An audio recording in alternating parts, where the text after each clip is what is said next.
Mesdames et messieurs, bonsoir. Nous sommes samedi 13 avril. Bienvenue dans le 20h. Voici les titres. Le sommet extraordinaire de la communauté des États sahélo-sahariens s'est ouvert aujourd'hui à N'Djamena, capitale tchadienne. La Côte d'Ivoire est représentée par le vice-président Daniel Kablan-Duncan. L'entrée en vigueur du nouveau traité de la SENSAD est à l'ordre du jour. L'accent est mis sur la paix et la sécurité. Le Premier ministre Amadou Gon Coulibaly, en déplacement à l'étranger, présente les atouts du marché ivoirien en matière de transformation de l'ANACAD aux investisseurs américains. À la Chambre de commerce des États-Unis, il a évoqué le climat de paix et l'environnement propice aux affaires en Côte d'Ivoire. Le projet de réhabilitation des casernes de Côte d'Ivoire est entré dans sa phase active. Le ministre d'État, ministre de la Défense, Ahmed Bakayoko, a procédé à Yamoussoukro à l'inauguration de plusieurs infrastructures d'un coût de 6 milliards de francs CFA et devrait améliorer les conditions de travail des militaires.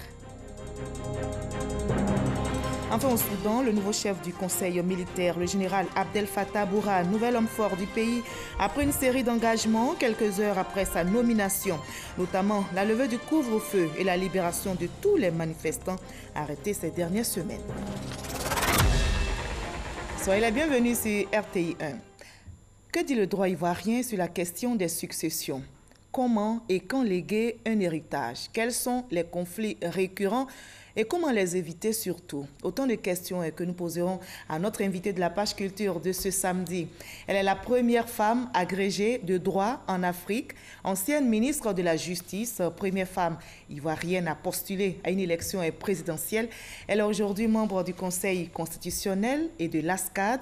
Anne-Jacqueline Loès-Oble vient de publier Le droit ivoirien des successions. Bonsoir, Madame Jacqueline Oble. Bonsoir, Madame Goura. Alors, les successions et vous, c'est une histoire qui ne date pas d'aujourd'hui. Cela fait 37 ans maintenant que vous en parlez. C'est un sujet sensible, très délicat, et si vous me permettez l'expression, un sujet macabre, parce qu'on parle de mort. Oh là là, un sujet macabre, on parle de mort, c'est vrai. Mais vous savez bien que la mort fait partie de notre humanité. Et puisqu'on n'y peut rien, il faut essayer de voir comment est-ce que après notre mort, les choses peuvent bien se passer. On ne peut pas prévoir la mort, mais on peut prévoir les choses après sa mort. On ne peut pas éviter la mort, mais on peut prévoir les conséquences de la mort. Et on va parler donc, c'est le droit ivoirien des successions. On va se retrouver dans une trentaine de minutes dans la page culture. À tout à l'heure. Tout à fait.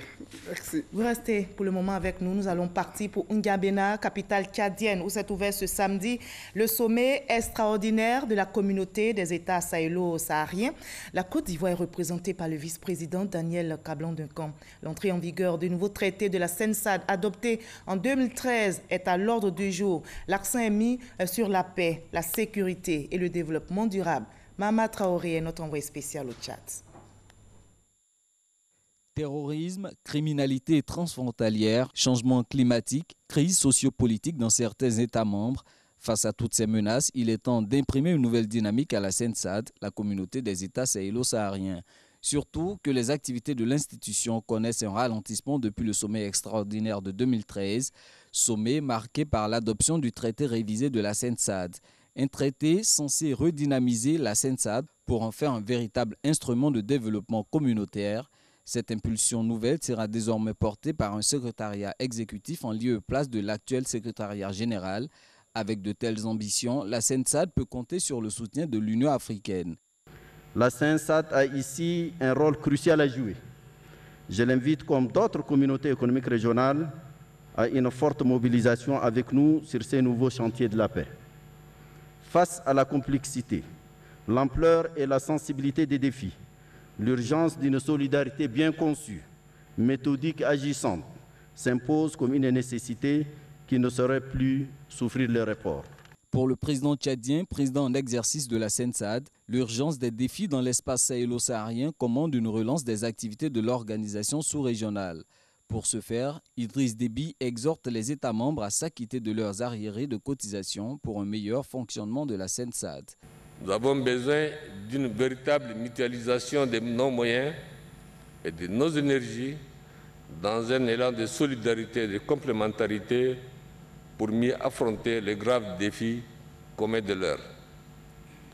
Pour ce faire, nous devons, au cours de ce sommet extraordinaire, rendre pleinement opérationnelle la nouvelle SINSAT. À cet égard, il est primordial de créer les conditions d'un nouveau départ sur la base d'un plan d'action actualisé et cohérent, favorisant un espace plus intégré, plus soudé, vivant en paix et en sécurité. Cet appel à une redynamisation de la SENSAD sera entendu lors des travaux en plénière de ce sommet. 15 États sur les 24 que compte l'Union ont ratifié l'entrée en vigueur du traité révisé. La conférence des chefs d'État et de gouvernement a également décidé d'attribuer les postes de secrétariat exécutif et de son adjoint, respectivement au Niger et au Maroc. Ils seront installés dans les meilleurs délais par le président en exercice de la SENSAD. Il a été demandé aux États qui n'ont pas, payé leur cotisation à le faire. Il faut indiquer que conformément aux instructions du président de la République, la Côte d'Ivoire s'est acquittée des 500 millions avant qu'on ne vienne ici. Les gens donc ont salué cet apport important et les États qui sont en retard vont avoir un délai pour que progressivement ils appuient les arrêts. Il a été par ailleurs donc décidé que compte tenu de la situation donc en Libye, la SENSAD va pouvoir provisoirement s'installer ici en N'Djamena de manière à pouvoir permettre donc de travailler normalement. Donc voilà un peu les grandes décisions qui ont donc été prises. C'est une réunion qui a été, efficace. En marge des travaux de ce sommet extraordinaire de la SENSAD, le vice-président de la République, Daniel Kablan-Duncan, a été reçu en audience par le président tchadien. Les échanges ont essentiellement porté sur le renforcement de la coopération entre Yamoussoukro et N'Djamena. Avant l'ouverture des travaux de la SENSAD, le vice-président Daniel Kablan-Duncan a rencontré la communauté ivoirienne vivant au Tchad. Cette communauté est venue lui faire part de ses préoccupations. On en sait plus avec Mahama Traoré, notre envoyé spécial. La communauté ivoirienne vivant au Tchad, reçue par le vice-président de la République. Elle est venue le souhaiter la bienvenue en terre tchadienne avant de lui faire part de quelques doléances. Les Ivoiriens vivant au Tchad disent éprouver certaines difficultés à établir de nouveaux passeports, des cartes consulaires et même les actes d'état civil des enfants ivoiriens naissant au Tchad. Pour ceux d'entre eux qui souhaitent rentrer au pays, se pose aussi la question de la réinsertion socio-économique. Nous avons été satisfaits parce que les réponses du vice-président, grosso modo, nous sommes heureux parce que toutes ces préoccupations seront revues. Le vice-président a également partagé les nouvelles du pays avec la diaspora ivoirienne vivant au Tchad. Cette diaspora compte entre 200 et 500 membres. Certains exercent dans le secteur informel, d'autres dans les organisations internationales. Le Premier ministre Amadou Gon Coulibaly est aussi en déplacement à l'étranger. Il est aux États-Unis pour les assemblées annuelles de la Banque mondiale et du FMI. À marge de l'événement, il multiplie les rencontres. Vous allez le voir, il a présenté les atouts du marché ivoirien en matière de transformation de l'anacarde aux investisseurs américains. À Washington, il a évoqué le climat de paix et l'environnement propice aux affaires en Côte d'Ivoire. Adama Koné depuis les États-Unis. Vendredi 12 avril, 19h GMT, Washington, Chambre de commerce américaine. Le Premier ministre Amadou Gon Coulibaly face à une centaine d'hommes d'affaires américains. L'exercice est de taille. Séduit les opérateurs américains à inscrire la destination Côte d'Ivoire sur leur agenda d'investissement, car la saison est bonne. Le temps est aujourd'hui favorable pour que les entreprises américaines viennent nombreuses investir en Côte d'Ivoire. C'est le message que nous voulons vous passer en tant que Premier ministre, représentant ici le président de la République, son Excellence M. Alassane Ouattara. Comme opportunité d'investissement, la délégation ivoirienne mise sur la transformation des matières premières, spécifiquement l'anacarde.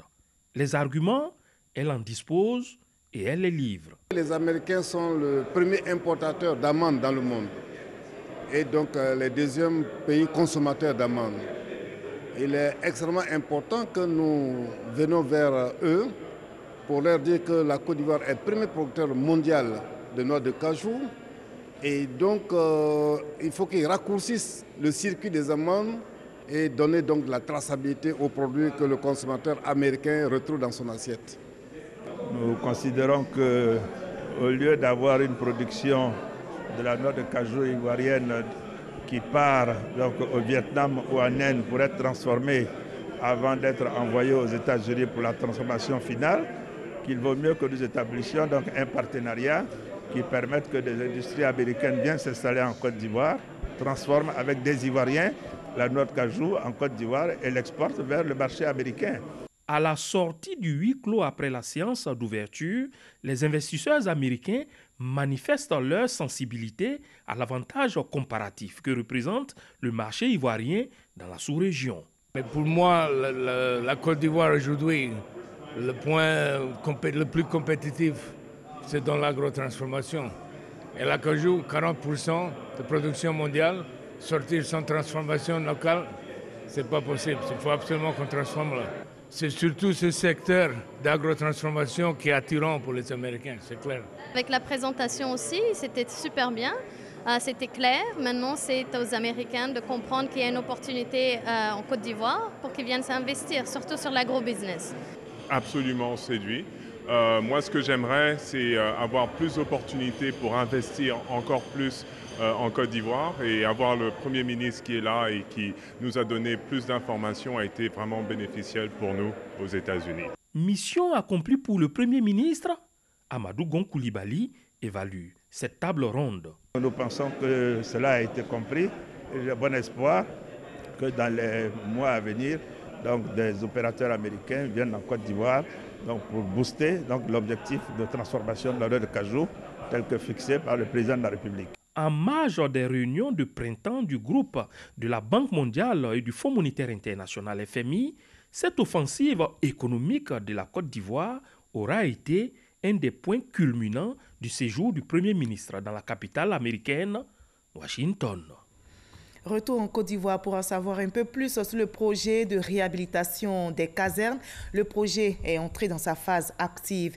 Le ministre Ahmed Bakayoko a procédé à Yamoussoukro, dans la capitale politique ivoirienne, à l'inauguration de plusieurs infrastructures. D'un coût de 6 milliards de francs CFA, elle devrait améliorer les conditions de travail des militaires. Kader Sogodogo. Garde républicaine de Yamoussoukro. Le ministre d'État, ministre de la Défense, Ahmed Bakayoko, est accueilli par le chef d'état-major des armées, le général Lansine Doumbia, avec à ses côtés plusieurs officiers supérieurs de l'armée ivoirienne. Un pan important de la vision du président de la République Alassane Ouattara pour l'armée ivoirienne est en pleine exécution. Des infrastructures pour améliorer les conditions de travail des militaires. À la garde républicaine, un bâtiment administratif, un complexe nourricier et un hôtel de luxe nouvellement construit sont inaugurés. De la garde républicaine à l'EFA de Zambakro, le cap est vite franchi. 5 bâtiments sont inaugurés. Un hôtel, 2 dortoirs pour les stagiaires, un autre pour des bureaux et enfin un bâtiment cadre. À l'école des forces armées, Ahmed Bakayoko a également procédé à la pose de la première pierre de l'école de guerre. Les forces armées de Côte d'Ivoire veulent se doter des 3 niveaux d'enseignement militaire supérieur. Le cours d'état-major, qui est à sa 26e promotion, l'école de guerre, dont la première pierre est posée, et l'Institut d'études stratégiques et de défense, dont les bâtiments sont achevés et qui a déjà reçu sa première promotion. À Yamoussoukro, les forces spéciales n'ont pas été oubliées. Ces militaires sont dotés d'un complexe nourricier tout équipé. Vous êtes un bâtisseur, un visionnaire. Et cette entreprise n'aura certainement pas prospéré sans ces qualités que tout le monde devrait naturellement vous reconnaître. Cela nous impose de façon implicite un code de conduite envers l'objet offert et surtout envers l'heureux bienfaiteur. Il est clair que tout est mis en œuvre pour avoir une armée forte. Les gens croient que pour grandir, pour avoir ce qu'on richesse, c'est le prendre avec la force. Si on est croyant, c'est tout ce qu'on fait au quotidien qui fait qu'on a une rétribution. Donc soyons bien, soyons des bons militaires au service du pays. Et si notre pays est fort, grâce à un socle que l'armée, il va redistribuer ses bienfaits à l'armée. Je veux que nous puissions rendre hommage au chef suprême des armées parce qu'aujourd'hui, ce matin, c'est 9 bâtiments neufs qu'on a vus sortir de terre. Et c'est un investissement de près de 6 milliards qui a été fait. Cohésion, Symbiose avec les militaires sont les maîtres mots de cette journée du ministre d'État, ministre de la Défense, Ahmed Bakayoko, dans les casernes de Yamoussoukro. Ce ne sont pas les selfies avec les éléments qui ont manqué. Et nous, on va continuer notre voyage par la magie des caméras. Rendons-nous maintenant à Grand Bassam où depuis jeudi, les ministères impliqués dans l'élaboration du budget de l'État sont en formation. Une formation initiée par la Direction générale du budget et des finances. L'objectif, c'est de préparer la Côte d'Ivoire au basculement en mode budget-programme en 2020 selon les directives de l'UEMOA. On en sait plus avec Jean-Jacques Kwame. Le budget-programme a pour objectif d'insuffler une plus grande cohérence entre les priorités de développement et les allocations budgétaires, de sorte à accroître l'efficacité de la dépense. La Côte d'Ivoire, qui veut maîtriser ce nouveau mode de gestion des finances publiques, a initié cette formation qui réunit les experts des différents ministères impliqués dans l'élaboration du budget. Il s'agit d'une phase pilote de reconstruction du budget 2019 en budget-programme. De façon spécifique, il s'agit de reconstituer dans le module élaboration des actes budgétaires les données du budget de moyens 2019 sur la base de la nouvelle nomenclature budgétaire à utiliser dans le cadre des budgets programmes. Ce qui change, c'est tout simplement le fait que désormais, avant de vous affecter des moyens, on va vous demander quels sont les objectifs que vous voulez atteindre. C'est en fonction des objectifs et de l'évaluation des coûts de ces objectifs-là que les moyens désormais seront affectés. Il s'agit donc d'un budget basé sur les objectifs de performance de l'ensemble des cadres dirigeants, en tout cas de l'administration publique. Contrairement au budget annuel, le budget programme est élaboré et présenté pour une période de 3 ans en lieu et place des titres. Le budget est voté désormais par programme et par dotation. Le basculement effectif en mode budget programme, selon la réglementation de l'Union économique et monétaire ouest-africaine UEMOA, est fixé au 1er janvier 2020. Côte d'Ivoire, notre pays est signataire de plusieurs accords de promotion et de protection réciproque des investissements, 17 au total. Au regard des évolutions rapides des règles et des politiques d'investissement observées sur le plan international, régional et sous-régional, le ministère de l'Économie et des Finances veut faire de la prévention. Justement, une formation à l'attention de plusieurs directions publiques à l'Institut des finances de Bingerville est organisée. Les risques liés aux accords d'investissement sont au menu, comme nous l'explique Francis Boifo. Ce sont des éléments qui favorisent l'installation des entreprises. Les accords de promotion et de protection de l'investissement étranger entre deux pays fixent les protections légales pour les investisseurs étrangers.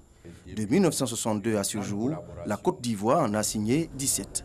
Des accords du même type signés par les pays en développement contiennent des clauses qui exposent les gouvernements ivoiriens à certains risques.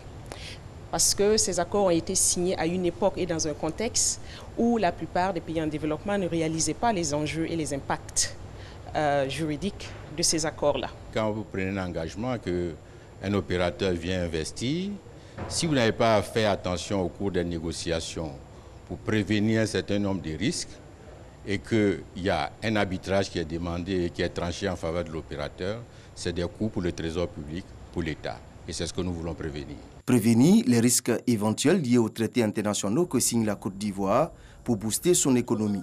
Voilà qui justifie cette formation organisée par la Direction générale de l'économie. Cette formation, elle s'est appuyée principalement sur les bonnes pratiques au niveau international et les bonnes pratiques au niveau africain dont pourrait s'inspirer la Côte d'Ivoire. On a aussi discuté du nouveau code des investissements de la Côte d'Ivoire qui est assez progressiste sur plusieurs aspects. 3 jours de cours et d'exercices pratiques liés à l'évolution des règles internationales de négociation pour en tirer des enseignements. Les participants souhaitent la création d'une structure ivoirienne dédiée au suivi et à l'application des clauses contenues dans les accords d'investissement. François Albert Amiche et son équipe ont mis le cap sur Koroko. Après les étapes de Yamoussoukro et de San Pedro, le ministre de la Ville est dans le nord ivoirien depuis hier vendredi pour s'imprégner des réalités du terrain et s'enquérir des problèmes que connaît la ville. Ami Sissoko. Korogo est la troisième étape de la tournée d'imprégnation à l'intérieur du pays du ministre de la Ville, François Albert Amicha. Une visite de terrain après celle de Yamoussoukro et de San Pedro pour s'imprégner du quotidien des populations. Surtout, faire l'état des lieux de la capitale du Poro en matière de salubrité, de voirie, d'urbanisation, d'assainissement et de mobilité urbaine. Nous sommes impressionnés après la visite de Korogo par l'état de salubrité de cette ville. Vous savez que le Premier ministre a un grand projet pour la ville de Korogo. Vous savez que le conseil municipal a été élu sur un programme de développement. Et vous savez également que le conseil régional prévoit des réalisations. Il s'agit pour nous d'harmoniser tout cela, de voir à court, moyen et long terme ce qui peut être fait pour que la ville de Korogo puisse remplir toutes ses ambitions et surtout répondre aux attentes des populations. La visite de terrain et la projection d'un film sur la ville de Korogo ont permis d'apprécier l'existant et de proposer aux autorités locales des solutions pour l'embellissement de la ville, choisie pour les compétitions de poule de la CAN 2023. J'ai déjà dit merci au ministère de la Ville et surtout au ministre lui-même d'être venu à Korogo, relever des sites qu'ils ont bien regardés, qui nous ont permis de comprendre non seulement les missions de ce ministère, ses attributions, mais surtout ce qu'il peut faire pour une ville, pour la rendre plus belle, plus coquette et plus viable. Après cette visite du ministre François Albert Amicha, les équipes techniques du ministère de la Ville et celles des collectivités continueront de travailler de concert sur la ville de Korogo en vue de proposer au gouvernement ce qu'il convient de faire pour la capitale du Poro. Depuis 2007, une brigade existe en Côte d'Ivoire pour veiller à la salubrité urbaine. Pour qu'elle soit plus efficace, le ministère de l'Assainissement et de la Salubrité a décidé de mieux la structurer, d'où l'organisation d'une rencontre sur la réforme de la brigade, réunion qui a porté sur le toilettage des textes juridiques qui régissent le secteur. Grâce Kando. Adapter la brigade de salubrité à la nouvelle politique de gestion des déchets, rendre plus performantes ses activités et lutter contre l'incivisme des populations, des préoccupations qui seront prises en compte au cours de cette rencontre portant sur la réforme de la brigade de salubrité. La réforme s'articulera autour du toilettage des textes juridiques et l'élaboration d'un plan de travail efficace et dynamique. Les gens, il tout normal que de jeter les cleaners sur la route. Et pendant qu'ils le font, il y a les bonnes dames qui nettoient. Il faut qu'on ramène les gens aux fondamentaux. Les tests vont venir accompagner, ça va être plus répressif et puis ça va être appliqué. Pour la ministre Anne Ouloto, un changement de comportement des populations s'impose en matière de gestion des déchets. Les Rwandais, les Marocains, les Ghanéens et bien d'autres peuples en Afrique ont réussi à changer de comportement pour un cadre de vie propre et sain. Pourquoi les Ivoiriens n'y arriveraient-ils pas? Nous devons maintenant passer à la phase de coercition.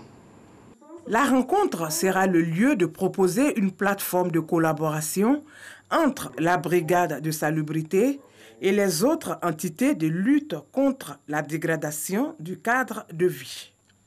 Le tout premier maire de la nouvelle commune d'Atiéguakro a été investi ce samedi en présence de plusieurs membres du gouvernement et de l'inspecteur général d'État, Awandoli Théophile. La cohésion sociale et le développement de Atiéguakro sont les grands défis de la nouvelle équipe municipale. Kader Sogodogo. Le peuple nanafoué, avec à sa tête, à sa chefferie, est sorti massivement pour prendre part à l'investiture de son tout premier maire.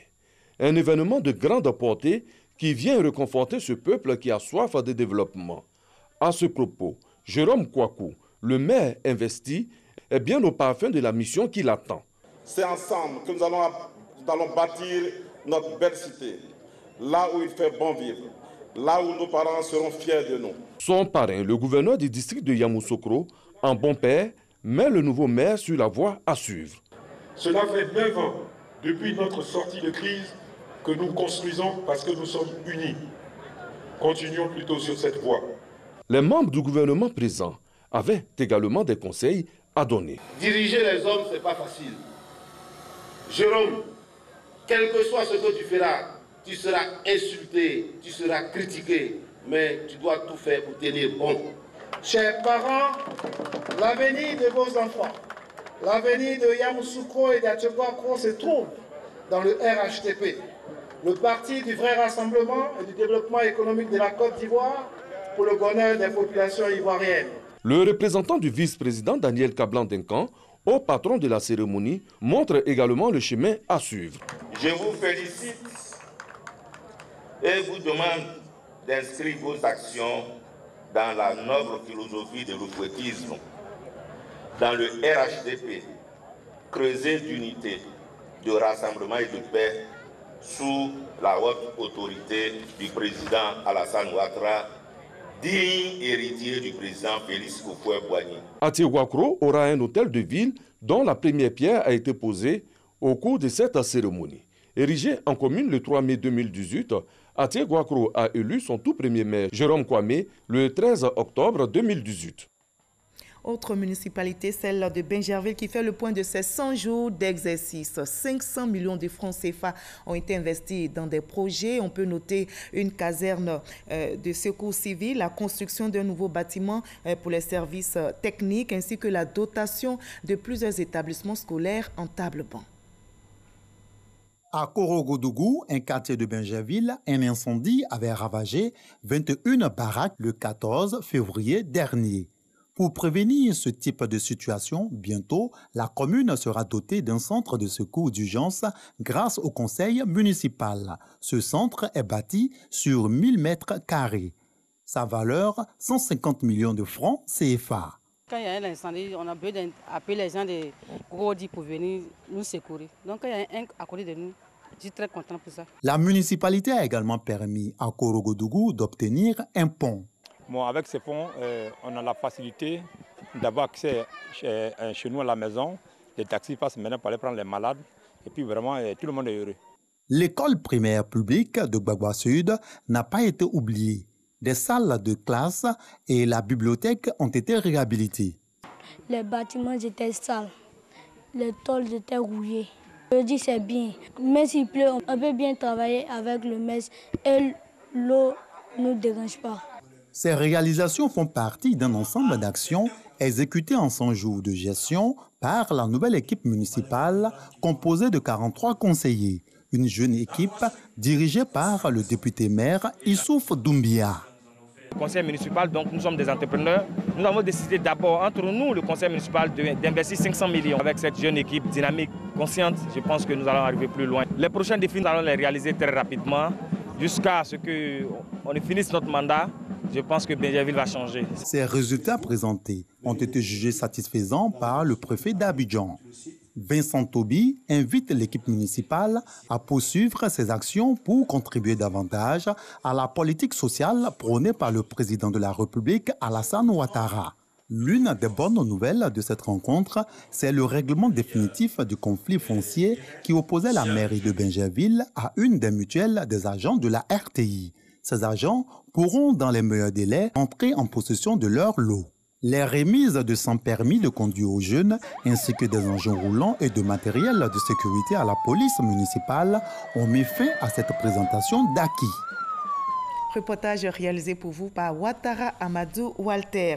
Le village d'Erima Koudje dans la commune d'Agboville a un nouveau chef. Son nom, Nanan Kokula Chimou Séraphin, colonel des douanes à la retraite. Il a été officiellement installé par les autorités préfectorales du département d'Agboville qui lui ont remis son arrêté de nomination. Le nouveau chef est le choix des populations. Son intronisation met fin à une longue vacance du pouvoir dans cette localité. On passe maintenant au sport. Le tirage au sort de la CAN 2019 a eu lieu hier au Caire, en Égypte. Les Ivoiriens se retrouvent dans le groupe D avec les Namibiens, les Marocains et les Sud-Africains dans cette toute première Coupe d'Afrique des Nations à 24 équipes. Les 2 premiers de chaque poule ainsi que les 4 meilleurs troisièmes disputeront le deuxième tour de la compétition.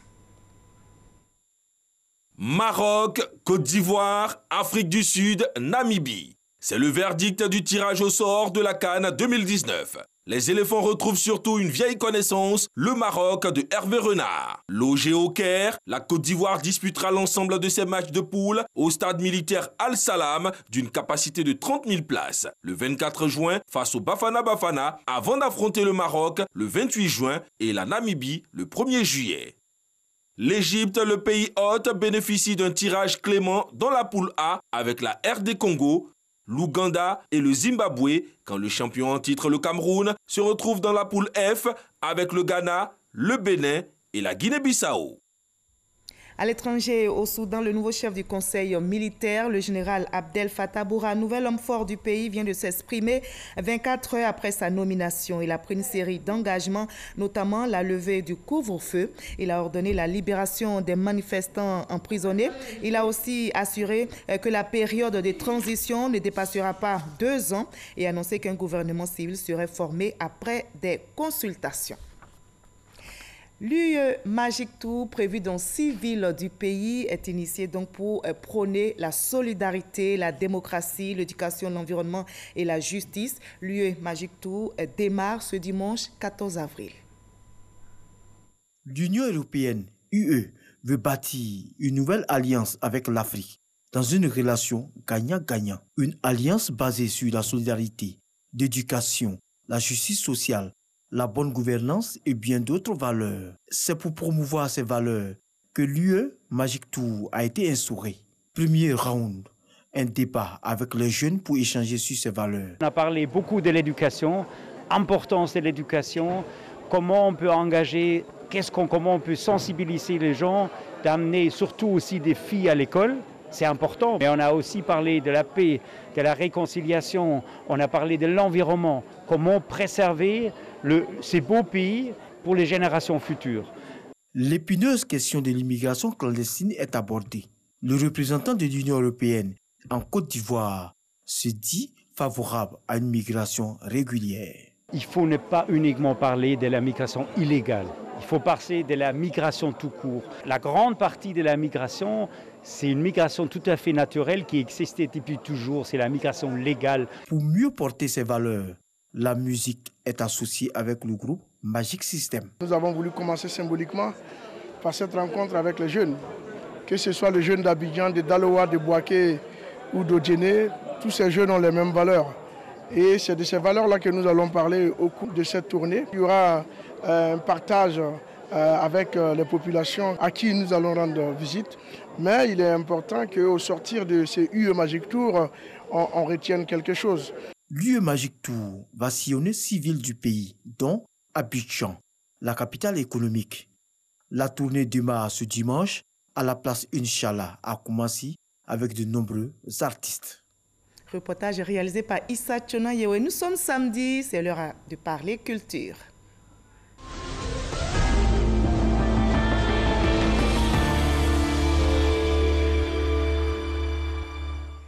On en arrive à l'entretien avec notre invité de la page culture de ce samedi. Je rappelle, notre invitée est Anne-Jacqueline Loès-Hob, auteure du manuel « Le droit ivoirien des successions », un manuel dont la 2e édition vient d'être publiée. On vous retrouve donc, Madame Jacqueline Hob. En 2 mots, donnez-nous une idée des successions selon le droit ivoirien. Je vous remercie, Madame Ngora, pour l'occasion que vous me donnez de parler de mon manuel. Parce que vous savez, c'est un ouvrage didactique qui relate, n'est-ce pas, le droit de notre pays sur les successions. Alors, les successions, vous savez bien que, comme tout à l'heure vous avez dit, c'est peut-être macabre, mais il faut qu'il y ait un décès. Et lorsque quelqu'un décède, il faut voir un peu comment est-ce que ces biens vont être transmis et à qui ces biens doivent être transmis. En fait, c'est grosso modo cela, pour faire simple. D'accord. Voilà. Et ce sujet-là, vous l'abordez dans votre manuel qui vient d'être dédicacé. Nous allons voir le résumé qu'en fait notre confrère Franck Quadio et nous en débattrons par la suite. Tout à fait. Ivoirien des successions, 2e édition écrite par professeur Loès Hob, femme de loi, pour éclairer l'opinion sur les questions liées à la succession, à l'héritage. Ensemble des règles régissant les transmissions des biens d'une personne décédée à l'ensemble de ses héritiers. Aujourd'hui, les successions peuvent être appliquées même du vivant de cette personne, alors que l'article 1 de la loi stipulait que les successions s'ouvrent après le décès. Une loi évolutive donc. Notons qu'en matière de succession, il y a des innovations, notamment les droits de mutation des biens et le sort d'un conjoint survivant d'un retraité. Ces innovations qui viennent enrichir la loi de 1964 qui réglemente les conditions d'ouverture, de succession et des procédures pour entrer en possession de l'héritage ainsi que le partage des biens. Il faut noter aussi que dans la société ivoirienne, les successions s'appliquent sans distinction de sexe ni de procédure selon l'article 22, ainsi que les héritiers soient issus de différents mariages, qu'ils soient des enfants naturels simplement ou même des enfants adultérins, ils bénéficient des mêmes droits en matière de succession. Un essai de 370 pages écrit par le professeur de droit Jacqueline Louès-Oble, le droit ivoirien des successions, est déjà paru dans une première édition. Dites-nous, pourquoi est-il si important de préparer sa succession? Il est important d'abord parce que, comme on l'a dit, la succession, c'est régler tous les problèmes qui vont suivre votre décès. Et comme on ne peut pas éviter le décès, on peut au moins faire en sorte que la suite, ceux qu'on laisse, ne seront pas totalement laissés à eux seuls et que les problèmes qui vont pouvoir se poser peuvent être résolus. Quels sont les problèmes qui peuvent se poser? Les problèmes qui peuvent se poser, c'est d'abord de savoir qui doit venir à la succession. Vous allez me dire que c'est normal. Parce que là, il faut quand même aller retourner un peu dans le passé pour voir qu'avant la loi de 64, les héritiers n'étaient pas ceux d'aujourd'hui. Qui sont ces héritiers? Autrefois, c'était selon le régime, parce que nous avions deux systèmes, le système patrilinéaire ou le système matrilinéaire. Et selon qu'on était dans le système patrilinéaire, c'était le frère du défunt qui était appelé à la succession.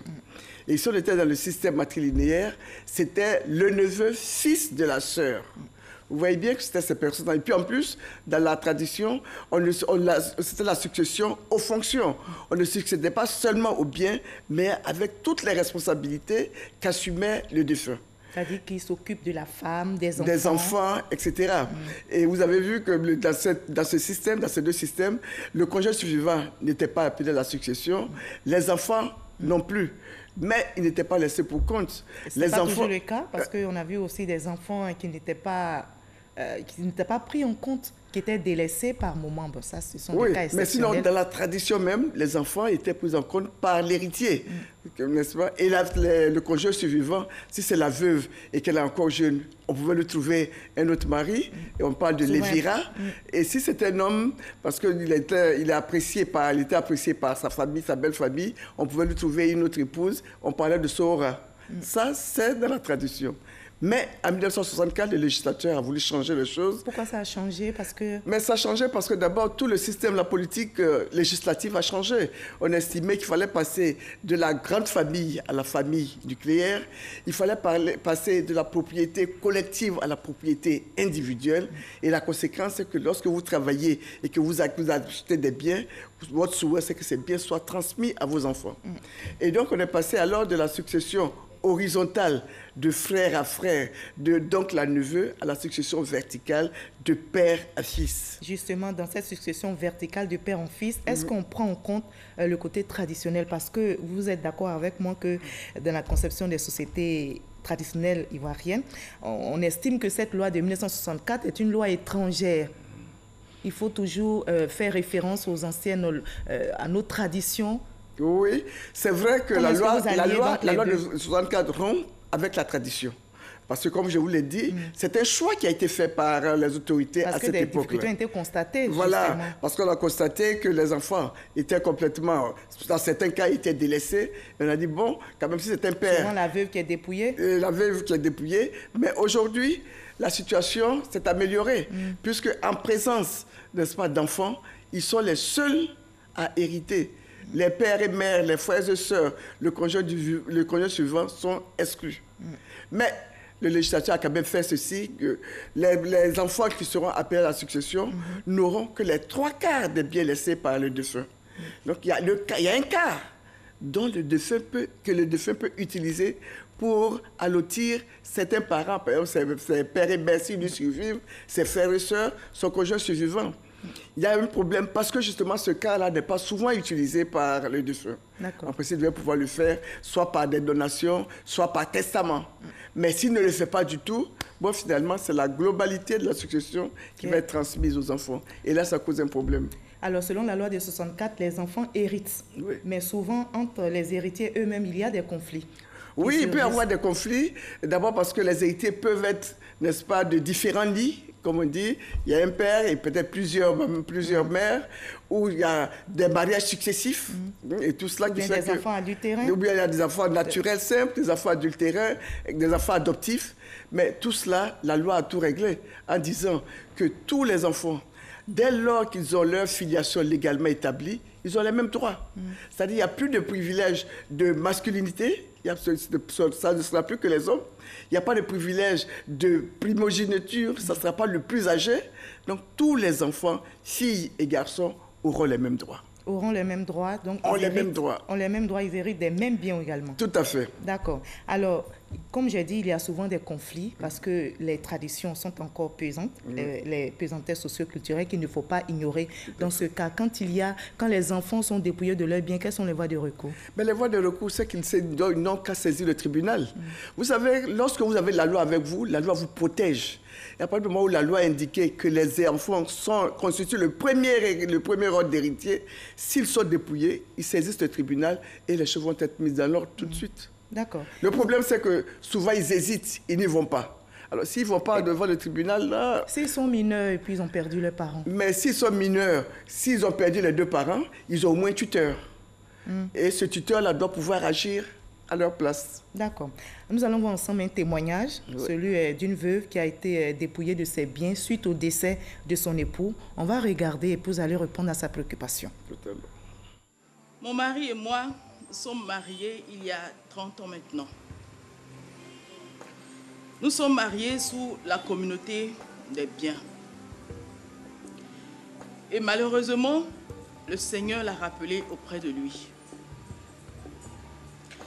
Au lendemain de sa mort, un monsieur apparaît, se proclamant le fils de mon mari qu'il aurait eu avant de m'épouser. Et ce dernier est soutenu par ma belle famille. Ils m'ont chassé de notre maison.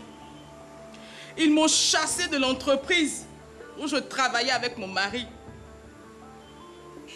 Avec tous ces efforts que j'ai fournis avec mon mari pour relever cette entreprise, il dit que c'est son héritage. Ils m'ont arraché la maison, ils m'ont arraché l'entreprise. Et en ce moment où je vous parle, je me promène chez des amis juste pour avoir un toit pour dormir. Alors dites-nous, Madame Jacqueline Orb, que doit-elle faire? Je suis vraiment désolé de ce qu'elle vient de nous dire. Désolé d'autant plus qu'elle est mariée légalement, comme on dit, devant le maire, et qu'elle est mariée sous le régime de la communauté de biens. En principe, lorsque vous êtes marié sous le régime de la communauté, à la liquidation de la communauté, chacun a la moitié de cette communauté. Donc, le défunt aura une moitié et le survivant d'un conjoint aura également la moitié. Et donc, déjà, à ce niveau-là, elle devait pouvoir avoir la moitié. Et en matière de succession, les droits successoraux vont s'exercer sur l'autre moitié revenant au défunt. Oui. Prenons en énuméré, soit 500 millions de francs CFA, qui est l'héritage. Oui. Donc, elle, en tant que conjointe survivante, non, 500 millions de francs, pas dit c'est l'héritage. Disons que le patrimoine laissé, n'est-ce pas, par les époux, c'est 500 millions. Ils sont mariés sur le régime de la communauté de biens. Donc, chacun aura 250 millions. Donc, la moitié du patrimoine. Et c'est sur les 250 autres millions du défunt auxquels on va ajouter des biens propres s'il en avait. Et c'est cela qui va constituer la masse successorale. Et sur ce point-là, le conjoint survivant n'est pas appelé à la succession dans la mesure où il y a des enfants. Elle nous parle d'un enfant qui serait venu, on ne sait pas quel, mais ça dépend. C'est un enfant hors mariage. C'est un enfant qui est né hors mariage, mais dont la filiation a été légalement établie. Sûrement qu'il s'agit d'un enfant naturel simple. Si la filiation a été légalement établie, il a effectivement des droits dans la succession de son auteur. Mais cela n'explique pas qu'elle soit chassée de la maison. Parce qu'en fait, elle a la moitié de tous les biens. Oui, elle a la moitié des biens. Dans ce cas, qu'est-ce qu'elle doit faire? Dans ce cas, elle n'a qu'à saisir le tribunal, et parce qu'elle doit avoir le certificat d'hérédité, elle a été mariée, elle a le certificat de décès, etc., l'acte de décès. Elle doit pouvoir montrer au juge qu'elle était mariée et, sous le régime de la communauté de biens et qu'elle doit pouvoir récupérer au moins la moitié de la communauté. D'accord. Alors en 1983, malheureusement, l'heure nous persécute, le temps nous persécute. Une réforme intervient instituant 2 régimes, la communauté de biens et la séparation des biens. Mais le conjoint survivant n'est pas sur la liste des héritiers directs, sont les enfants. Oui. Alors, pourquoi le législateur a-t-il décidé ainsi? A-t-il pris une telle décision? Oui, mais parce que la société ivoirienne évolue. Avant 1983, on n'avait qu'un seul régime. N'y a-t-il pas moyen d'améliorer cela quand même? Oui, on peut améliorer. Tous ceux qui étaient mariés à l'époque étaient mariés sous le régime de la communauté de biens. Et c'est pour cela que le législateur estimait qu'à partir du moment où, à la dissolution du mariage, l'époux survivant va avoir déjà la moitié de la communauté, il n'a peut-être pas jugé utile de lui donner encore une part dans la succession. Mais maintenant, à partir du moment où un deuxième régime a été instauré, qui est le régime de la séparation de biens, et lorsque vous êtes marié sur le régime de la séparation de biens, à la dissolution du mariage, vous ne pouvez vous attendre à rien, puisqu'il n'y a pas de communauté à partager. Et c'est en ce moment-là qu'il est vraiment important que le statut du conjoint survivant soit revu. Et vous avez entendu au dernier Conseil des ministres que parmi les projets de loi sur la famille, il y a un projet de loi sur les successions. Et nous pensons que ce projet de loi va vraiment statuer sur la situation du conjoint survivant. Alors, dernière question. Le testament. Vous savez qu'on n'a pas cette culture dans nos sociétés africaines. Et pourtant, vous dites on doit organiser après sa mort. Oui. J'aime pas trop ce thème, mais il faut quand même organiser après sa mort. Alors, qu'est-ce que vous avez à dire à nos téléspectateurs? Oui, je voudrais vraiment appeler nos concitoyens à faire, pour le moment, ce qu'on appelle le droit positif. Ils ont la possibilité, pour les ascendants, les pères et mères, d'abord de procéder au partage de leurs biens, soit de leurs vivants, en remettant à chacun sa part, parce que là, ils sont les mieux placés pour savoir quelles sont les compétences des uns et des autres, ou le faire dans un testament. Dans le testament, bien sûr, on peut dire, vous êtes ingénieur, vous aimez agronome, je vous donne la plantation, vous êtes ceci, je vous donne... Vous répartissez déjà. Déjà, vous répartissez. Bon, et donc, ça a l'avantage de permettre aux héritiers d'utiliser déjà les biens qu'ils ont, parce que par ce temps difficile, vous savez bien que beaucoup de nos enfants ont fait des études, ne travaillent pas, mais si il faut attendre le décès du père avant d'entrer en possession de sa part et de travailler, alors qu'on peut déjà investir, ce serait une bonne chose. Donc j'en appelle, n'est-ce pas, aux concitoyens pour leur dire, ceux qui ont des entreprises, ceux qui ont des grandes plantations, qu'ils impliquent déjà leurs enfants pour éviter qu'à leur décès, ces biens ne dépérissent. Parce que si vous avez une plantation, par exemple, d'anacarde ou d'EVA, et que les enfants ne s'intéressent pas à cela, quand vous ne serez plus là, ils ne s'intéresseront pas non plus à cela, alors que vous avez peiné pour créer cette plantation. Donc, il faut impliquer les enfants. Tout à fait. Pour préparer. Il faut préparer la suite. Parce que sinon, c'est le chaos et ce n'est pas beau de voir qu'on a souffert pendant des années pour que les enfants se battent, que finalement, on laisse les périls, les biens. Merci beaucoup, Mme Jacqueline Hobbs, d'avoir répondu à nos questions. Oui, c'est moi qui vous remercie. D'accord. Surtout de nous avoir éclairé en quelques minutes seulement sur la problématique des successions. Vous savez, c'est un sujet, on pourrait en parler jusqu'à demain matin, mais on n'a pas le temps. On n'a pas le temps. Non, mais... Et justement, je recommande donc aux téléspectateurs qui nous regardent de voir, de regarder, de lire ce manuel. Toutes les préoccupations, on trouve les réponses dans ce manuel. Merci d'avoir été avec nous sur ce plateau. Vous l'avez compris, ce journal est terminé. Il a été supervisé par Victorine Yaoyobo. Et merci à toute l'équipe technique, à l'équipe de réalisation. À 23h, Kolo Klubali prendra le relais pour un nouveau journal. Moi, je vous dis à demain, 20h. Prévoyez demain.